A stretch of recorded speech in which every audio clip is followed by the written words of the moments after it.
Inisiator pengembangan vaksin Nusantara Pak Terawan masih menunggu peraturan yang dikeluarkan oleh pemerintah. Andi mengaku heran mengapa ada pihak yang menghembuskan isu bahwa vaksin Nusantara hanya bisa diakses oleh para elit di negeri ini.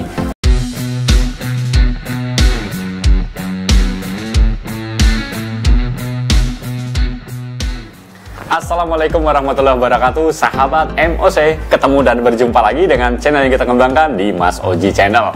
Apa kabar teman-teman semuanya? Mudah-mudahan selalu sehat ya, tetap bersemangat. Nah teman-teman semuanya, di tengah polemik berita-berita tentang pertempuran yang ada di Ukraina dan Rusia, juga beberapa info-info terkait dengan mungkin kondisi yang ada di dalam negeri kita, termasuk terkait dengan pandemik virus COVID-19 yang katanya sudah mulai melandai. Alhamdulillah, kita syukuri, tetapi tetap harus waspada karena belum dinyatakan hilang ya. Nah, tentang virus COVID-19 yang menjadi pemberitaan tentu saja di channel ini adalah bagaimana perkembangan vaksin Nusantara, vaksin yang katanya dikembangkan oleh peneliti dalam negeri yang digagas oleh mantan Menteri Kesehatan Dr. Terawan itu. Sampai dengan sekarang kabarnya masih belum jelas dan mungkin bisa dibilang seperti PHP ya, pemberi harapan palsu. Mudah-mudahan tidak, tetapi ada sebuah info terbaru bahwa penggunaan vaksin Nusantara ini sedang menunggu peraturan yang dikeluarkan oleh pemerintah. Nah, bagaimana informasi selengkapnya? Yuk kita simak dalam tayangan yang berikut ini. Bagaimana kabar vaksin Nusantara? Sahabat MOC, betulkah vaksin Nusantara telah tenggelam karena pemerintah hanya fokus dengan vaksin merah putih yang sudah mendapatkan izin dari pemerintah? Tenaga ahli Menteri Kesehatan era Terawan Agus Putranto, Andi, menampik anggapan bahwa vaksin Nusantara hanya diperuntukkan bagi para pengusaha besar dan para pejabat negara. Dia menuturkan saat ini pengembangan vaksin Nusantara tengah menunggu peraturan pemerintah terkait pemberian vaksin berbasis sel dendritik itu kepada masyarakat luas.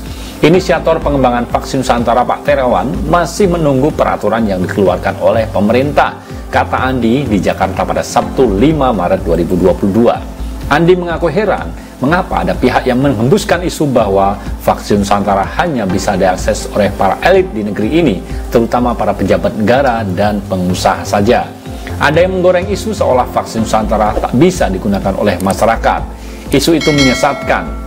Sebelumnya, Ketua Komite Penanganan COVID-19 dan Pemulihan Ekonomi Nasional (KPCPEN) Erlangga Hartanto mengatakan vaksin Nusantara masuk dalam daftar kandidat vaksin booster atau vaksin dosis ketiga. Namun, hingga saat ini pemerintah belum menerbitkan peraturan mengenai pemakaian vaksin Nusantara kepada masyarakat luas. Nanti kalau peraturannya sudah ada, vaksin Nusantara bisa diakses oleh masyarakat. Tentu sesuai dengan isi peraturan itu, kata Andi. Sementara itu, pengembangan vaksin Nusantara ini diinisiasi oleh mantan Menteri Kesehatan Terawan Agus Putranto. Sejauh ini, layanan penggunaan vaksin Nusantara bisa diperoleh di Rumah Sakit Pusat Angkatan Darat RSPAD Gatot Subroto, Jakarta. Menurut Andi, memang selama ini kebanyakan mereka yang disuntik vaksin Nusantara adalah para pasien Terawan di RSPAD Gatot Subroto, Jakarta.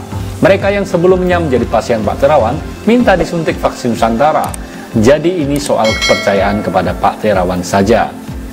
Jika regulasi penggunaan telah dikeluarkan oleh pemerintah, menurut Andi, pihak pengembangan vaksin Nusantara bahkan siap memenuhi permintaan dari mancanegara. Dengan begitu bisa menambah devisa negara. Semoga saja ada kabar terbaik dari vaksin Nusantara, bukan hanya harapan-harapan palsu untuk masyarakat di Indonesia. Ya, itu tadi teman-teman semua ya, terkait dengan vaksin Nusantara, di mana dikatakan bahwa sebenarnya bukan hanya untuk kalangan elit, kalangan pejabat, tetapi semua masyarakat luas bisa menggunakan. Hanya saja pemerintah belum mengeluarkan aturan yang baku bagaimana nanti teknis penggunaannya. Masih menunggu, ya mudah-mudahan bukan menjadi sebuah harapan palsu bagi warga Indonesia, karena COVID-19 sudah mulai melandai dan sekarang sudah penggunaan booster sudah di mana-mana dengan menggunakan vaksin bukan vaksin Nusantara. Sementara vaksin merah putih sudah juga mulai ada titik terang dengan adanya beberapa izin-izin yang sudah dikeluarkan oleh pemerintah. Kita tunggu saja teman-teman semuanya. Itu aja barangkali informasi yang bisa kita sharingkan pada kesempatan kali ini. Terima kasih kebersamaannya. Tetap dukung Mas Oji Channel dan saya akhiri. Assalamualaikum warahmatullahi wabarakatuh.